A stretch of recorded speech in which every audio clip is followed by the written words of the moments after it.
You read comics? I loved comics. What comics were you reading? You know, some X-Men was my joint. John Byrne. What else does Steve Rude like?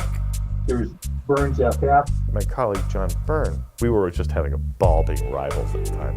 Byrne is a superlative visual storyteller.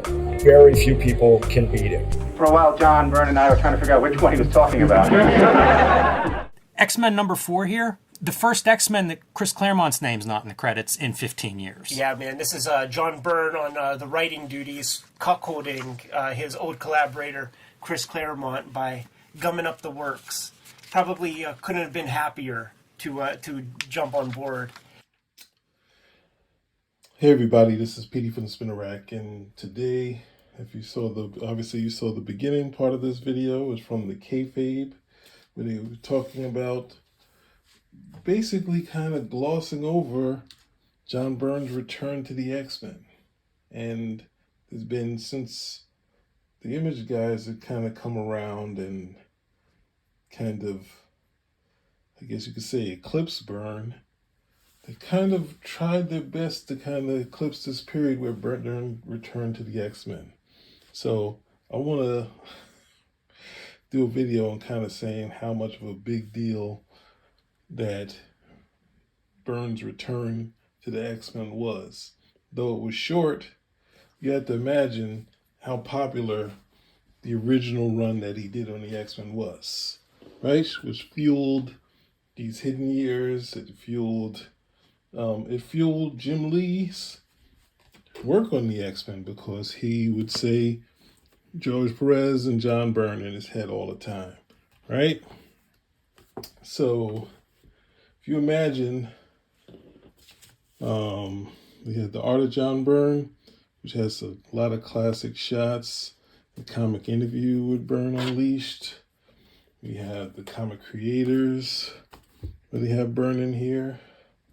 And I think he asked the fans, would you want another interview about me on the X-Men on his website? And he said, everyone said yes. We also have this as post him doing the X-Men. They interviewed in Companion 2, they interviewed Claremont, Terry Austin, and John Byrne. We might go through this one too, but just to kind of give you an idea how big a deal this was, because they're kind of like, hey, he was on it. He wanted to do this because he was, we're going to get into that too, to dispel some myths. Like, it was a big deal.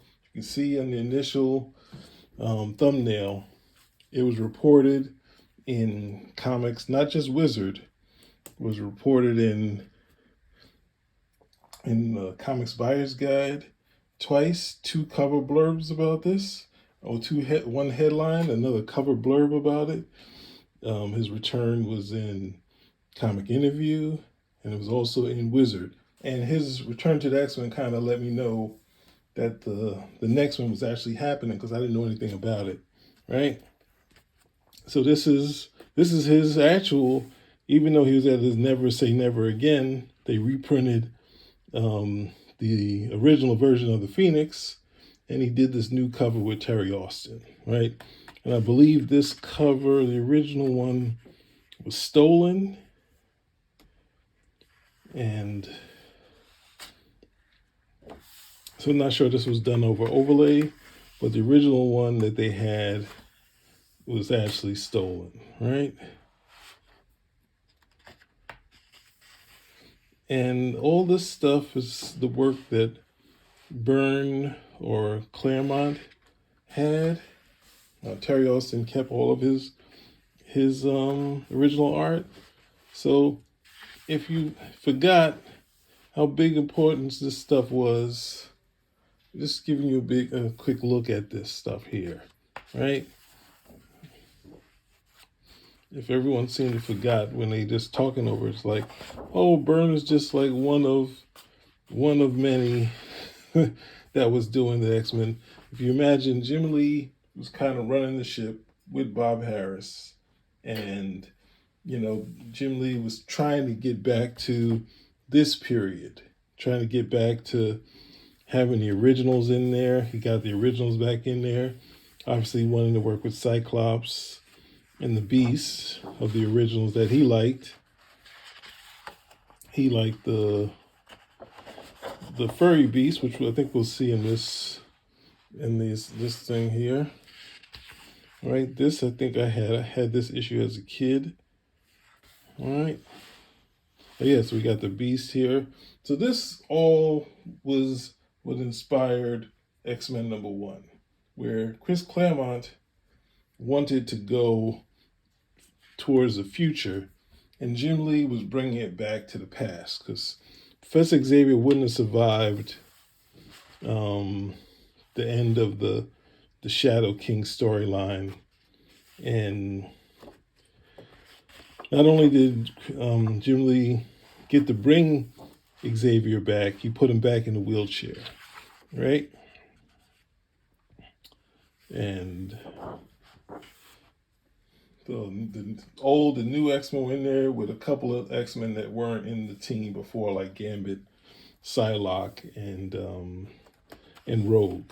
So, and Nightcrawler was the only one who wasn't, because he was on his own team, right?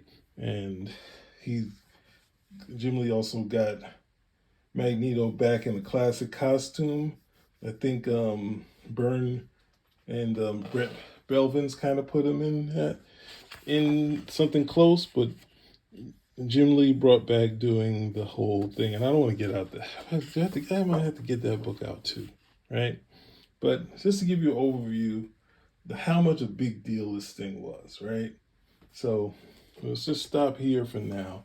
But this is a good book to have too. So I'm just going to give you, and when you read this, you kind of see what we kind of lost as it moved forward. And you can see even in the Comics Journal, they were saying the X-Men were off course, post Byrne, right? So with that done, sorry, I don't like the sound of that. But here we go. That's here. But the second thing is that they said that Byrne was trying to turn the X-Men into the hidden year. He's a funny guy because the first 2 issues of X-Men Grand Design, it's like I had to wade through the Werner Roth era to get to the good stuff, which would be, John Byrne and Dave Cockrum. But John Byrne is like a fan of that crap. He did that X-Men, the Hidden Years, and he very clearly just wants it to be X-Men, the Hidden Years. He doesn't want it to have anything to do with the characters who were created from issue 94 forward. Initially, Byrne was a big fan of the first 6 issues, because they say he was a fan of Werner Roth stuff. And the other thing that he was a huge fan of was the Neil Adams ones, right? So I think I've shown you this thing many a time, right? So just to give you an overview, without giving commentary of what I like. Though initially, I think he says it in Classic X-Men, he was initially kind of, he was uneasy that the X-Men lost their uniforms, and it was jarring to him initially, but as soon as he was seeing Neil Adams on a whole bunch of other stuff, he immediately wanted to do stuff like this. And he also, obviously, the Hidden Years owes his inspiration to this, not the Werner Roth stuff. And he talks about it. He talked about it in, I have it here, right? So just I'm gonna keep going through this for a couple seconds in this classic page, which I'll just leave it there for now. And they ask him here about this, so you're not just getting it from from me. It's in this book here. When you went back and read the issues in between the Stan Lee, Jack Kirby issues and the Adams issues, what do you think of those? Was there any you liked in particular? You remember the first Sentinel story? Well, nothing stands out too drastically unless it was that bizarre Barry Smith issue, which stands out because it was simply so bad I'm not surprised that the original X-Men book never was a big popular book as I feel it should have been. Not to speak ill of the dead, but Warner Ross art was most uninspired at the time when you had Kirby building the peak of Kirbyism and other artists like Neil Adams appearing on the scene and Gil Kane starting to do stuff. The stories were just kind of pedestrian. I'm not impressed with it, so then that shows you that they kind of, I don't know, they just kind of had a slant. And I guess it might be because of the years of the Image guys and the battle between Byrne and the Image guys, of them saying that Byrne was jealous because he was being put on books like the West Coast Avengers and She-Hulk while they were getting all the top books. When they needed an artist, they asked him to do Wolverine and he said yes. So it was kind of like he wasn't kind of the guy who would kind of push in and knock over and say, I'm taking back the X-Men.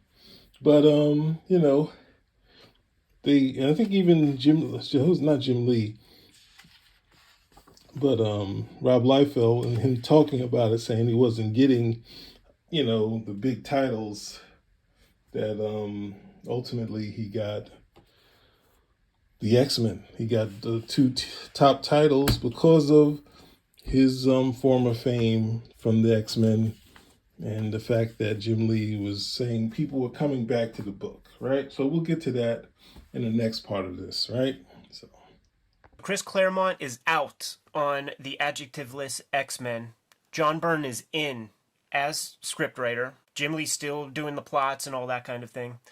And we're getting a couple pages worth of John Byrne's thoughts about where the X-Men have come and gone since he was a part of the whole system back in the late 70s. I mean, geez, more than a decade.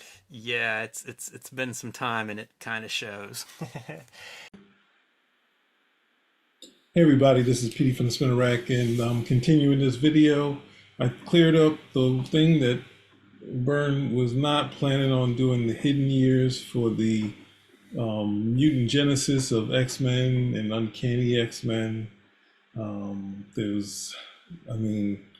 It can't get more slanted than that. I have a term which I use when you kind of read the words and you take it and you interpret your own way, which would be functionally illiterate. But at the same time, I think Mike Barron said when people have Byrne derangement syndrome.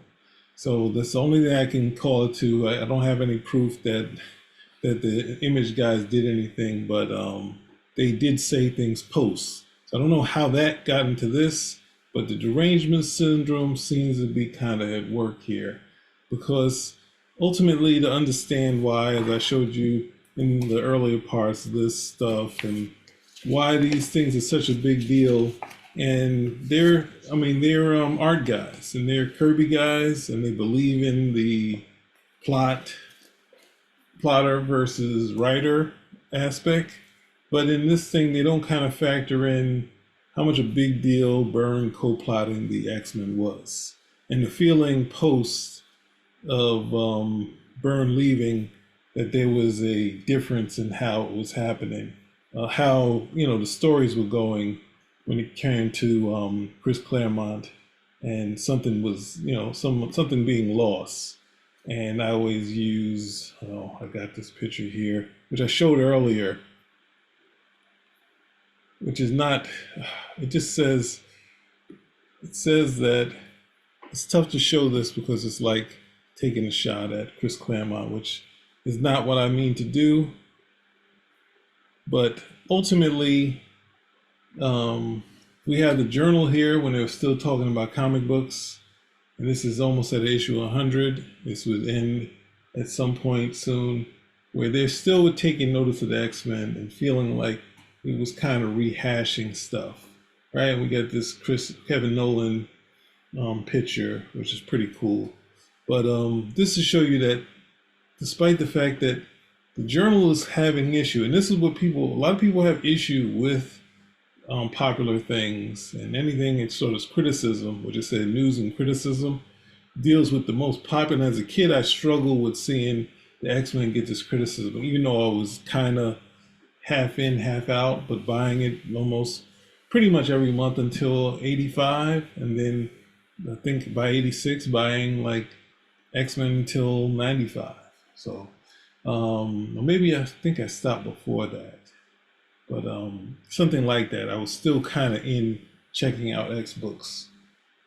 So when you had this period, the split between what was going on with Claremont and Byrne to just Claremont, even though the Claremont stuff by himself was way more successful, there's still people looking at the X-Men saying, it's past its prime, right? So one of the things of getting Byrne back to the book was kind of more like we would get back to that type of plotting, the stuff that they were doing. And most of the people, the answer to that would more be trying to get Byrne with Claremont and Byrne and Terry Austin on Byrne. Like that was the answer to people, not separate. So you see when they say, Byrne, Claremont is out, Byrne is in, Byrne, taking a shot. I've already established that Byrne is a huge fan of X-Men, but the plotting aspect is what we are seeing, and you can see in I think in the Art of John Byrne and in the Comics Journal, Byrne kind of says at that portion of the time they were working together, he was a large hand in the plots, and since that's what I'm saying. So if you look at this and you're saying, hey, he's just talking about him like he's just some guy who's working on the X-Men. It was a big deal, and we don't have to go any further than Jim Lee to find out he's a big deal, because I'm not going to the interview, but Jim Lee was kind of, I think, what was it? Like Jim Lee at this point is kind of LeBron in this. He's kind of running the X books, but at the same time, he has Bob Harris, who's kind of helping him facilitate it. Now, Byrne almost had this, even though Byrne was not in any way the editor. Roger Stern and Jim Salicrup were kind of the editors. They just kind of leaned towards Byrne as far as the plotting. And then when Louise Simonson got on the book, she leaned towards Claremont. So, but Bob Harris is kind of just let the artists do what they want type of deal. And that's going to lead it to something later. But at some point, Jim Lee says he was behind, so he wanted to do a jam issue, and he was trying to figure out how he could get Byrne back on the book, right? So he felt like he was going to have to perform indentured servitude. So he called up Byrne and he asked him, would he do the X-Men? And Byrne said, sure. So this is Byrne's actual return to the X-Men, right? So we have this jam issue with Willis Portacio. So I was like, oh, Willis Portacio is kind of back. Even though it's a great cover, I was like, oh, okay, it's a bunch of people. Willis, and Klaus, and John Byrne. I was like, wow. And that's crazy that, they're not. But it's kind of put in order of who's drawing, right? But it's not like which it should be. And welcome return to John Byrne. That's what it should have been. But at the same time, he did 3 pages with Scott Williams. This is I think, besides some pinups and some ink stuff for commission, this is the only 3 pages. No, the only 3 pages they did in a regular comic book. So this was really very cool to see and imagine. Oh man, what if Scott was, and this shot of Storm is the one on this page I really like a lot. So it was like, and then Jim Lee was kind of like him wanting to work with Byrne, right? So with that said, we're gonna get out of this. So Byrne, to also show you, because they were kind of showing you he's a step out of the books, which is not really a true testament of the time, right? Because let me show you this other thing. We're just gonna go through some of the other stuff during the period, because everyone knows the period, but if we kind of look at this, we kind of see that he was well out of the stage when I was showing you his Byrne stuff, his X-Men stuff. And when he came back to Marvel after Superman, it kind of was already in the place of showing that he was okay with doing that stuff. This Star Brand cover and the Star Brand issue kind of had this bit where Byrne had always been, post X-Men was being, met by the fans and them asking him when would he return to the X-Men. And it's almost to a point where he kind of stopped doing cons from different stuff. But ultimately, he stopped doing cons because it gives him more time at the board. But he kind of did a bit in this Star Brand issue where a fan asked him, are you going to go back to the X-Men? So this is the closest we got so far. But then when he was doing the Marvel Comics Presents, we got a shot of him doing the current Cyclops in the current outfit that he had during Walter Simonson's run. And then we had Magneto, showing up in the West Coast Avengers. That was during the Acts of Vengeance and this family reunion, which Byrne didn't get to complete. And we also we saw Jean and Storm show up in the West Coast Avengers in the Atlantis Attacks. In Acts of Vengeance, we had the Freedom Force for the X-Men. So where he was at one point, never say never again. We saw him, help out the New Mutants, which were running behind. We got to do the issue where Magneto went bad. I always like to joke that it took many issues for Magneto to go bad. Like in New Mutants, it was a direct line where Louise was having Magneto go bad. They called up Byrne to do this issue. Byrne said, I have no time to do this issue. And they said, it's the issue, Bob Harris said, it's the issue of Magneto goes bad. He said, I'll make time. So, but at the same time, Chris Claremont did a story where he kind of countered it. And then in the annual, they did another aspect. So yeah, these two are like top 5 books right here. So this really dispels the myth from the Image guy saying he wasn't allowed on the top tier books when he was working on Wolverine, which he was only working on Wolverine to work with Archie Goodwin. And he was helping out on the what's the name? Atlantis Attacks storyline, right? So then, the Namor Wolverine shows up, and he did a couple of covers. He did a bunch of covers for Marvel Comics Presents. He did, the Dark Phoenix issue of Classic X-Men, the cover for that. So he was just available for the X Office, the Days of the Future Present, one of their, and this is also showing you that the Marvel is kind of going back to their storylines, right? And we're going to show you that with some of the top talents too, right? So, and this is where we go, like Rob Liefeld doing the Days of the Future Present. Obviously, Wolverine, Byrne has always hinted about Wolverine and Sabretooth, and they did a bunch of stuff with them. Finally, it was only supposed to be the way Chris Claremont was doing when he was coming by on Wolverine's birthday to mess with him. And it was a history, well, the history changed totally, but it was getting to that subject matter that Byrne was going to do, even though it was going to be possibly the end for Sabretooth. And we had Jim Lee in Alpha Flight. We see Guardian coming back. So like when you say seeing it go forward, as these guys are talking about, we see these guys, the new talent, going backwards, saying, let's bring back Guardian. Like, let's bring back the stuff we liked and that sort of thing. And then we see a Mariko story, which is similar to the story Claremont and Byrne was going to do. We got the Phoenix coming back, like in the full outfit, the entity itself, and then the throwback to the actual plot that Byrne, X-Men that Byrne plotted by himself, having Wolverine and the Wendigo meet for a third time, right? I think that's it. And then I just threw in Willis, not because there's anything you can see. We'll hear some stuff from Willis in a little while, but Willis kind of also was one of the few people that didn't really look at the original X-Men as lame, right? He was one that was just like, these guys are cool, and he just excelled at doing the original X-Men, and he had them fight very cool villains. So I feel like he brought them up to date, because these guys are relatively young. They're like 26 to 24 or 23. Like the fact that they were retired was a crime. right? So, and lastly, we have anything else after that? I think that's it, right? So there you go. Byrne is primed to do an X work, even though he's run into some editorial things.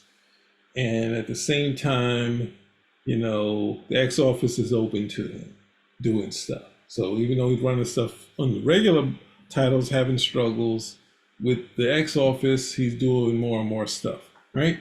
So, and at the same time, knowing that Byrne's a plotter, that sort of thing, Jim Lee, and I guess it was, I don't know who it was, but we can see here that, what is it? Byrne on X-Men and Comic Interview, Comics Buyer's Guide, had like two blurbs. I got another one. Byrne is X-Men number 4 right there. So this was a hoopla. This is the comic book hoopla. Regretfully, Marvel didn't really have too much in their Marvel age for Byrne doing the X-Men, but we did have, you know, the comic press, right? So I'm gonna pause it for a second. So here it is by itself.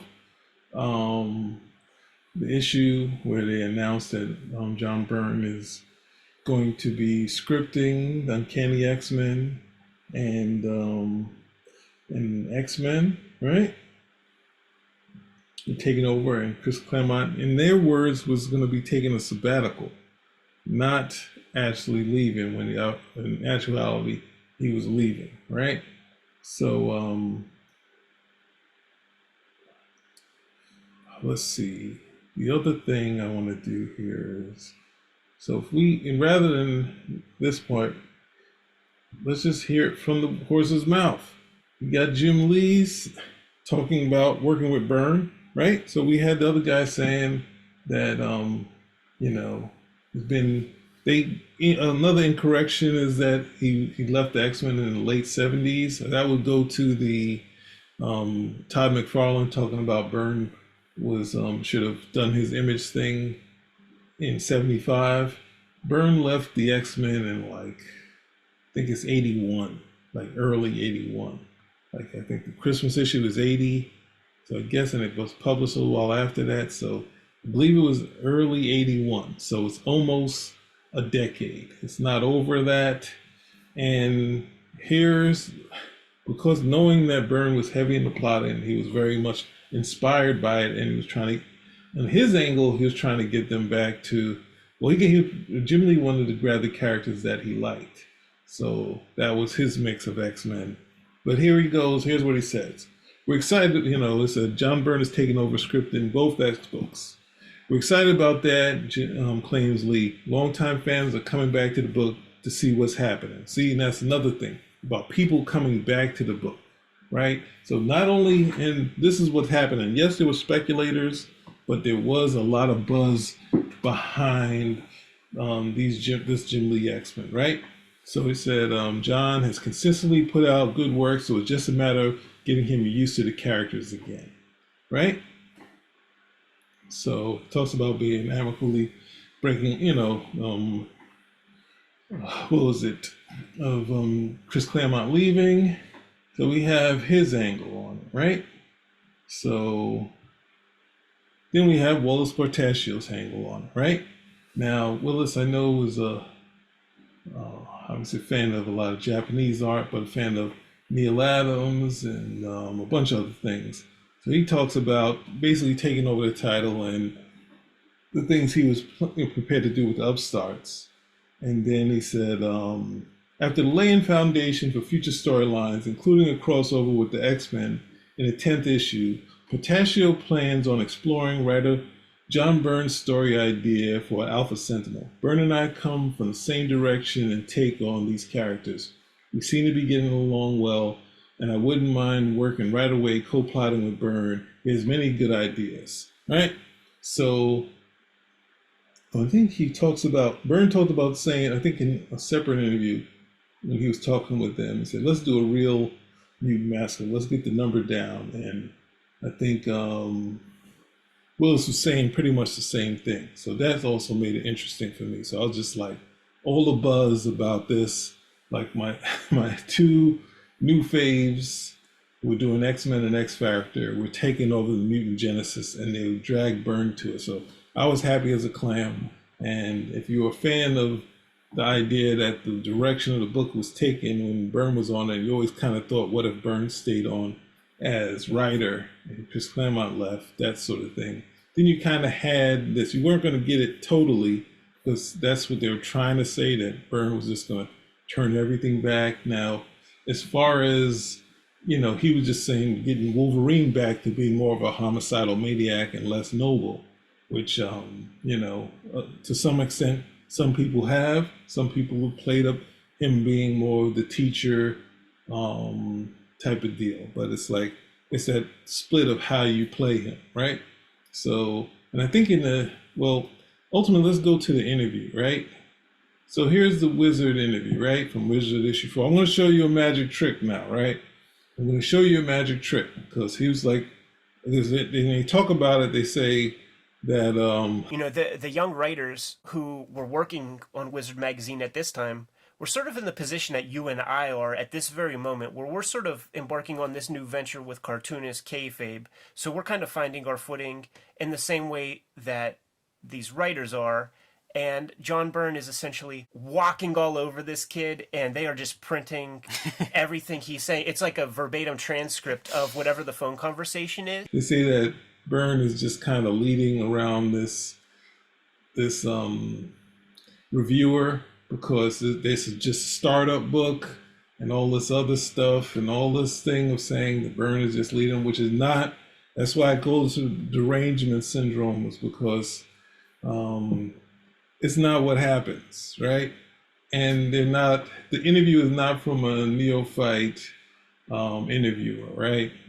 It's when I went to buy this book, Byrne's name isn't on the first issue. I think it's issue 3, that the first issue thing, and he's not at the top, but he's interviewed in here. He's on this one, and I just want to give you another before I get to that. Okay, so at some point Byrne met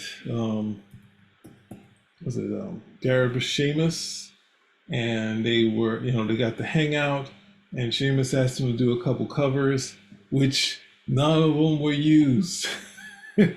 But that's not the magic trick, right? But it's crazy to see back then where they got, Seamus said they got to hang out. So that's just a tidbit to show you guys.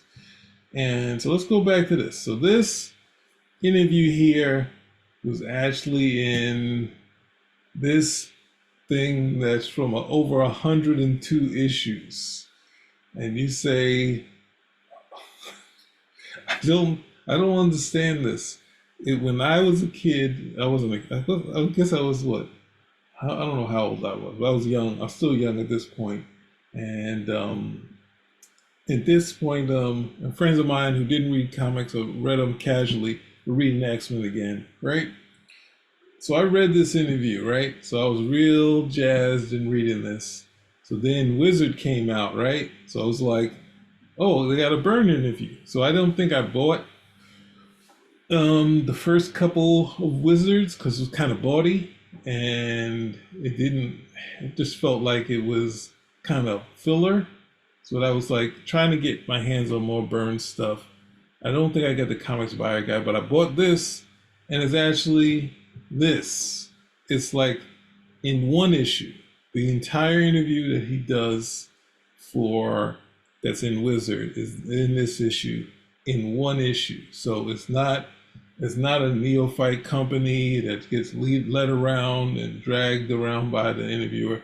And they're kind of wanting to talk. They're not calling on, they're not, well, at the same time, the person just asked him his thoughts, right? Asked him his thoughts, and they said, let's go through the characters. That's what the interviewer says, and they go through the characters. They turn that into a problem.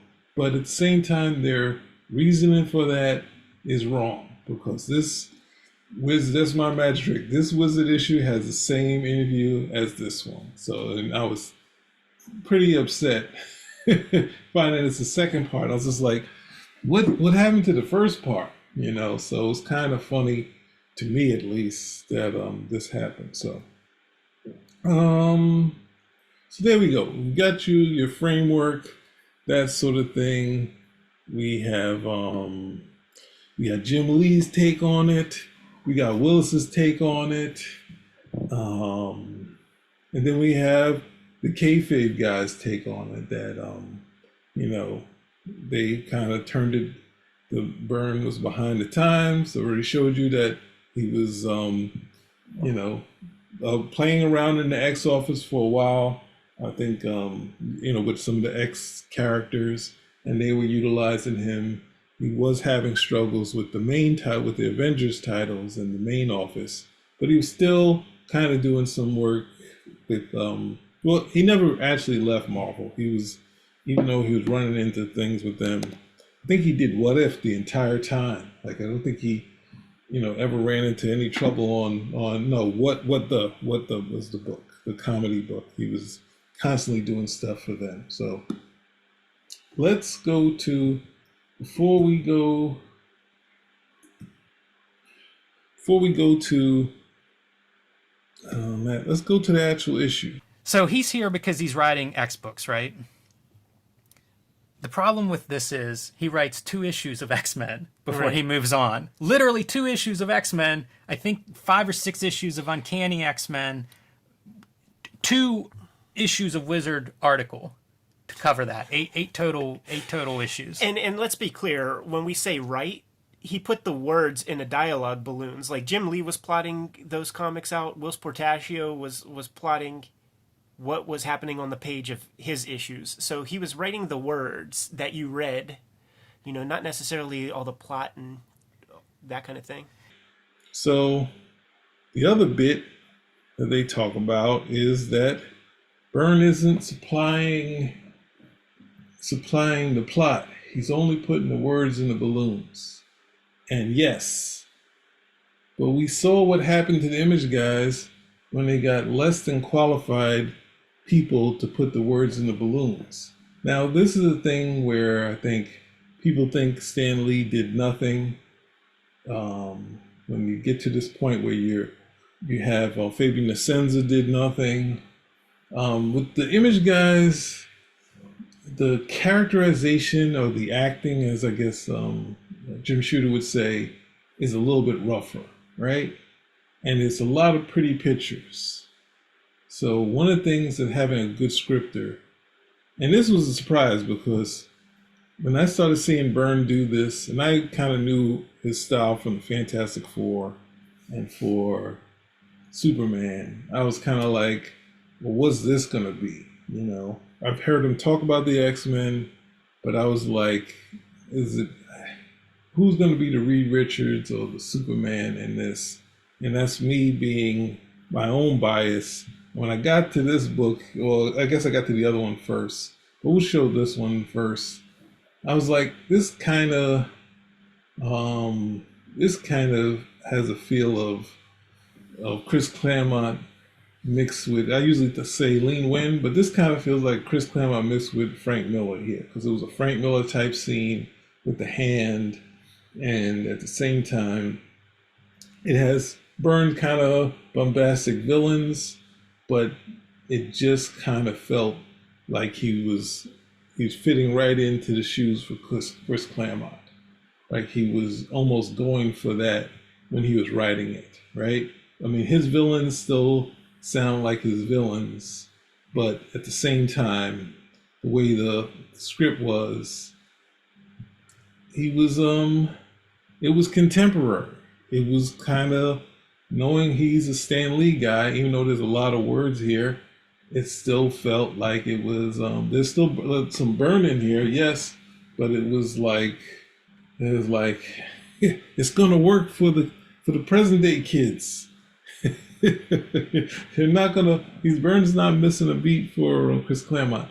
And I think, like saying, just having this shot of Wolverine's face and gritting his teeth type of deal, and it's like getting the mood from there to here, and just trying to get the characterization. So having it flow, and also filling up these pages with some stuff to keep you on these cool pages. I always think a decent amount of dialogue kind of keeps you on these pages, and it kind of helps out. You don't want people going too fast. It should take you like 20 minutes to get through a comic book.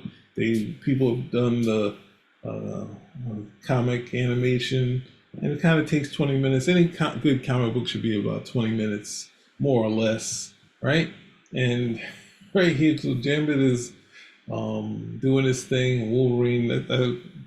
It was just a fun script for me. I liked it a lot, and I miss them when Scott Lobdell was doing it, because Scott Lobdell was stuck with less information than Byrne had, because we'll get to this later, but he was kind of tougher film.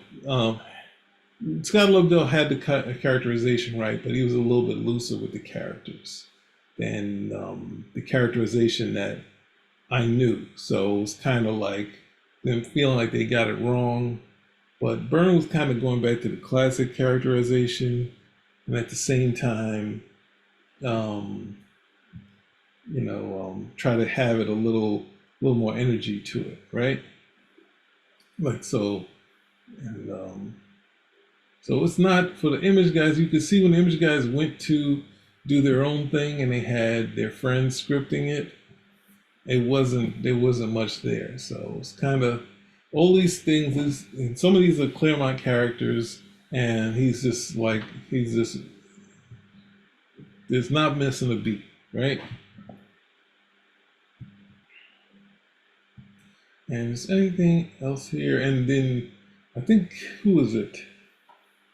I guess Byrne, when he was doing the West Coast Avenger annual, he wrote the Beast sounding closer to his old school voice. And Chris Claremont did it also. I think Louise did it for just a short while, but he kept him kind of the way Steve Englehart had it. And Byrne and Claremont kind of brought him back to where he should be. So it's cool having the Beast sound like the Beast again. And the action, he just, it's just action-packed. It's a lot of fun and a lot of cool new villains. And one of the things is that as cool as the Beast is, he's not, taking on the leadership role like he has when Byrne kind of draws him. But he's just a fun character, right? And they make a big deal saying he barely appears in it. He appears in it enough, and he's cool. So I just wanted to do one last shot. Oh, okay. So here, this is going to lead us into our Uncanny X-Men. So, and this is one of the things where you have this nice shot, but you don't want to say, okay, go. You want them to stay here, so that's why it's good to have a decent amount of dialogue. I'm never going to go against that, because you have a lot of things outside of Colossus having this kind of moment here. You don't have too much characterization here, besides people looking intent, listen to Professor Xavier, but you don't want Professor Xavier doing all the talking. So it's just kind of fun seeing this, and it's going to lead into the next issue. And this is the moment here which I think Byrne kind of put a stamp on it, because all this is cool, cool dialogue. All of it is cool. It doesn't seem anything outside of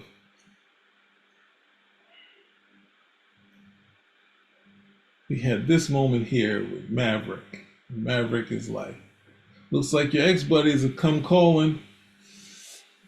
One assault squad? Can't be. Those are the junior league. Not skilled enough for a hit like this unless they came without. Nope.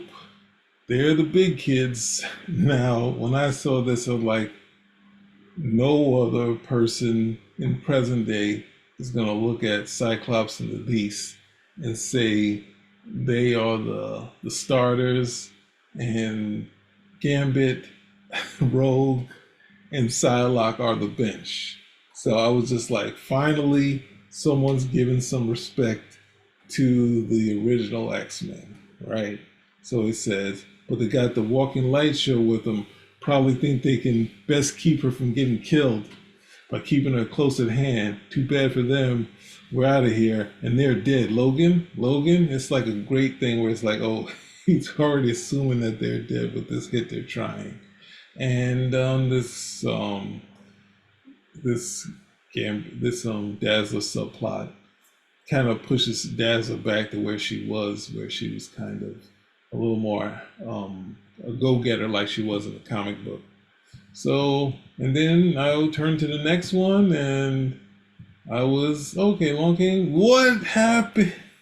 I was like, what happened? So we're going to just, before we spend all our time on this next thing, let's stop sharing this. And this is going to be the last thing, because I'm just saying, I was kind of in hog heaven during this period, right? I was plenty happy. We had, so when X-Men #1 came out, this came out, right?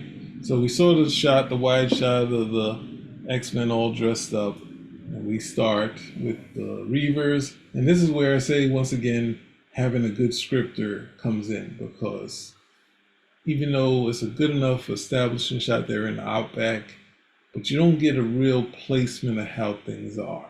And you don't get to see, outside of them drinking and kind of motioning together and the Sentinel sneaking in, right? It's just cool. It's not big on that. And this is a cool shot, and it's good to see some Sentinels that are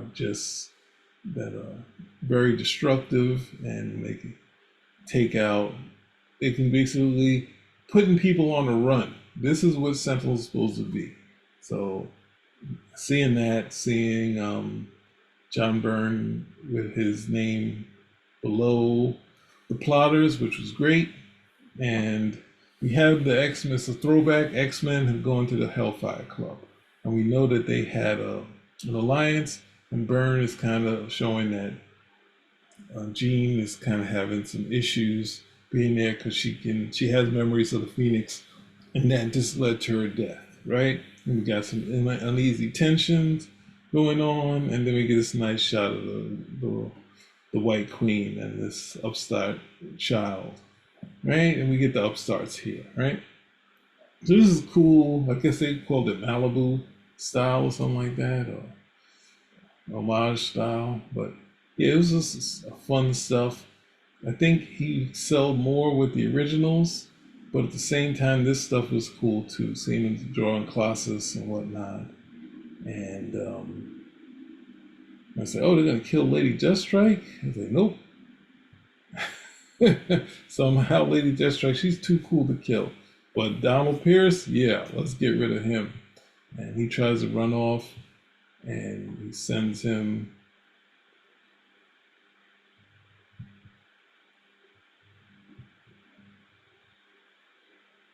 The X-Men are fighting these Sentinels, but at the same time, they're mowing down the mutants. And then we have Jean getting attacked. Alert, target, Jean Grey attacking. And Jean is like, this is madness. This slices through us as if we were rank amateurs. These Sentinels like none would battle before. And then they said, nor any of you shall ever battle again. Like, whenever you have this robot sounding like they have personality, it's always kind of cool, right? And they put the beats on Jean, and Jean is died. Like, wow, they're going for that. Jean passed already, right? So I'm just gonna give you this next one because I think Byrne said I guess it's the money people called and said, we want you to create a new mutant, and he has to be black. So they created Bishop, and they added his two co-workers with him. And we had this great bit where they're playing chess, and it's not all visual, so it's good to have some dialogue and some good banter between the two of them. And we established that the Sentinels are back, and Jean is dead. And Xavier is like, she can't be dead. I would have known, right? I'm attuned to her psyche, right? And we see Donald Pierce, who's been taken apart, and something, I think he had to take Shinobi Shaw's finger because he's won this part of the game, right? And they're here, and at the same time, they had to take Forge with them. And Storm is kind of uneasy with this, and then Xavier is going with them too. And this is another great bit. He said, I should be coming too. Though I am crippled once again, our particular talents may be needed there. And then I guess it's Iceman. You really think that's a good idea, Professor? No, Iceman, I do not. We have no choice. So it's cool having Xavier, show up, but he's not going to be there for the fight. He's just there as a supporting character, right? And you also have to keep in mind that Xavier hasn't been in the book. He's only been in the book for like a year now. So it's just good having him back as a supporting character and not struggling with having his legs and all that other stuff he was struggling with. So just to show you that I was just in hog heaven. So we got to get to the hard stuff, right? So the kayfabe guy saying, like any other title, that hey, Byrne just left, or he got chewed up and spit out by the X office, right? So I was, as I said, in hog heaven, reading the X books, the new X books. It wasn't Byrne and Claremont, but it was all updated, and the original's back in the title. So I got this. I saw issue 286, and I was like, "Where's Byrne?" And I was hoping he'd be back the next issue, but he was gone, right? And the same with X-Men issue 6, he was gone also. So I was kind of like really upset, and there was no warning. There was nothing, no blurbs, nothing about it. So I was just like what is going on? I was really bothered by it. So I get to this, and they tell me, they let me know that Byrne, Byrne didn't know why he was off of this. He knows why he was off of it, but he talked with Bob Harris about the lateness of the books, and Bob Harris said he'll handle it, right? And that was the last he heard of it, right? So we get more in depth in this one here, right? Let's try to get through this, and then we're going to close this out, right? You had 2 stints on the X-Men, and Byrne says 0.5, I think, maybe 0.101. I wanted to ask you about your second run or 0.5 run in the X-Men. When you were brought in to script Jim Lee and Whilce Portacio's plots, given that you're known as someone who likes to get his hand on a project in every possible way, why did you decide to write the words for someone else's ideas? And then, having made that agreement to do that, where'd you go? Well, I agreed for 2 reasons. One was that they were just going to throw money at me for almost nothing. I said, well, this is great. I'm doing a book like this. This will allow me to do books like The She-Hulk where I'm not making much money. It's nice to have that kind of cushion. The other thing was because I'm an insidious devil. I figured within a year I could just take it all over. Then I'd be running the show again. It didn't work out that way, of course. It was very strange the way it all fell apart. I hadn't realized when I agreed to do it just how terminally late Jim and Whilce both were. Also, I hadn't had any experience with the way they worked. They sent me a plot, and then they would send me 5 or 6 pages, and those 5 or 6 pages would have nothing to do with the plot. And I kind of look at this and go, what is this? Then I try to figure it out, and then they would send me the next 5 or 6 pages, and that would have nothing to do with what I had done up to that point. At one point, I called Bob Harris and said, look, either I better get the whole thing in one go, or I'd better get paid twice, because I'm rewriting this thing as we go along. Then, as late as they were when they started, they both got later and later as it went along. I think Image was probably already in the works at this point.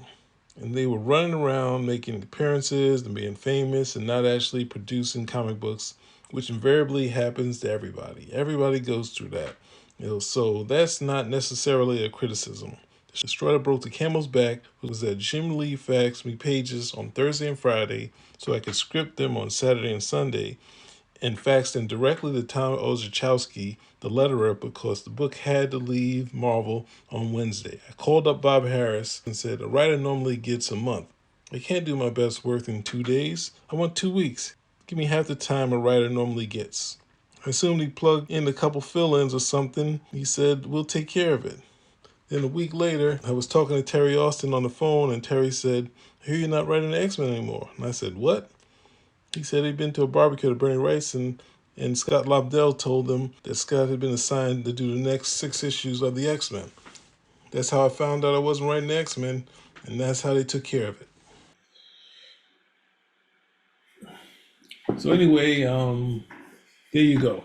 It wasn't a thing of, it was basically, well, in truth, I think with Byrne saying that and Bob Harras having an even later issue, he had a book that was a couple of pages, as Scott Lobdell said, there were a couple of pages of pencils and then stick figures of place to write dialogue. So if you keep that in mind, that if you turn to Byrne and said he needed, after having to do it in 2 days, the next issue is going to need to be done in 1 day. So, and there wasn't much to the page for him to do, like he'd have to, if you have a writer, you know what the plot is, and you're having a writer write in, I guess also Bob Harras would edit it at the end to try to keep it in line.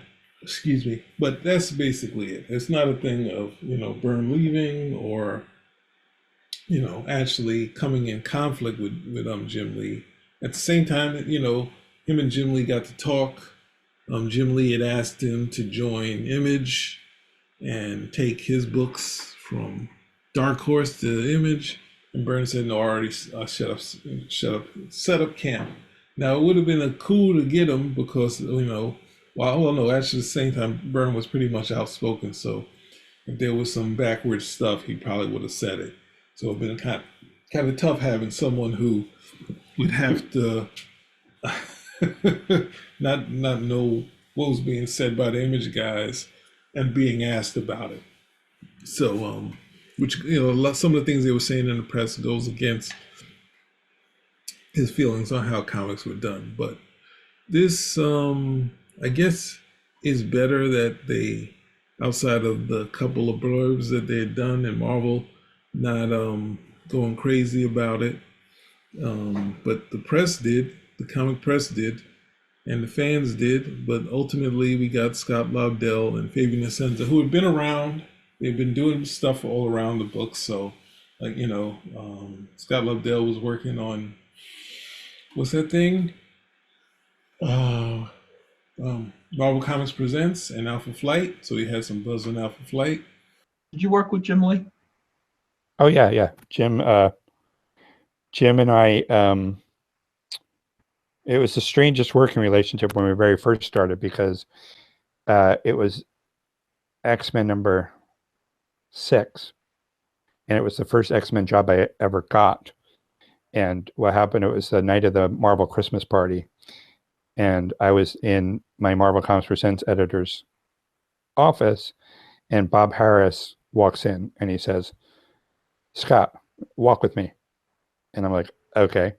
And the only time Bob and I had ever spoken before that was we got in it wasn't even a fight. It was just like, and so he said, walk with me. And we walked down to his office, and he has 20 pages of thermal fax paper, so it's all like, you know how those thermal papers were terrible. And he goes, you got 22 pages in 24 hours. Can you do this? Can you script this book? And I said, sure. Because I figured in the next day, either people would say, wow, look what he did in 24 hours. That's amazing. Or they would say, it's terrible, but he only had 24 hours to do it. So what can you expect? But what happened was that those pages were 6 finished pages by Jim Lee. And then the rest of them were circles and X's where Rogue would be standing and where Gambit is standing. And there was no plot. There was just these thermal pages of story. And they said, oh, Gambit and Rogue talk, and then they fly away. And so I'm like, okay. Yeah. And so that's how we worked together for 6 months. And about 3 months into that is when all the guys announced they were going to start a new company called Image Comics. And Fabian Ascens also had Buzz on Alpha Flight, but he was kind of just all around doing stuff. So, and as a Byrne book would go, he would take them on, that sort of thing. So ultimately, that's what happened. And it's sad to see where comic history is gone, and you have these guys who are the top show. I think Owen is another one that's pretty good, though. They kind of go, and Owen loves comic books. They kind of go and get some history, but ultimately, the kayfabe guys, they get a lot of stuff sent to them, and I'm not just going to send this and then who knows what you put it through the meat grinder. Who knows what it comes out? Let's find something salacious that we can pump up and say, oh, look, Byrne's saying these things in an interview. Like, what? Why is he saying this in an interview? Why is he talking about the characters? It's really weird talking about the characters. So it's kind of, as a fan, like you would learn so much about these characters, but I guess it's supposed to be, window dressing. Like, how pretty can you make the pictures, and the characters are kind of there for the window dressing. So I don't know. I don't get it. I don't understand. It's this is we know that Byrne was a plotter. They're big on plotters, artists being the guys, and I guess outside of Alan Moore. So it was just kind of odd that they wouldn't be able to understand why someone who felt like he was a big part of the X-Men success would be kind of like, hey, wait a second, it was 10 years ago. It's 10 years ago. Ultimately, I don't think any of Byrne's returns have been pumped up the way they should have been. Not the hidden years. The closest have been these reprints. Like, you hear the blurbs on the reprints, and they haven't needed much promotion to sell. So, what can you do? You just got me here to kind of counter it for some reason. I don't know. But it was a good period for me. The short period, I wish it lasted longer. So that's why I kind of commented to this. So I'm closing this out. Spin a rack out. You see what's back here. You see the buzz. You saw that the wizard thing. They're kind of saying we got this interview because the person isn't asking the hard questions. It is the hard questions. Like, are you going to do anything to Betsy? Oh, this is a bit I didn't talk about. He said that Byrne, Byrne wanted to turn it to the hidden years, and he had nothing. He said the toughest person is going to probably be Gambit because of the accent, and they were talking that over, and that turned it to be a funny bit about Forge, because he was like asking him, not sure, there was nothing visual about Forge, but in seeing him scripting it, he kind of he had a hold on the character too.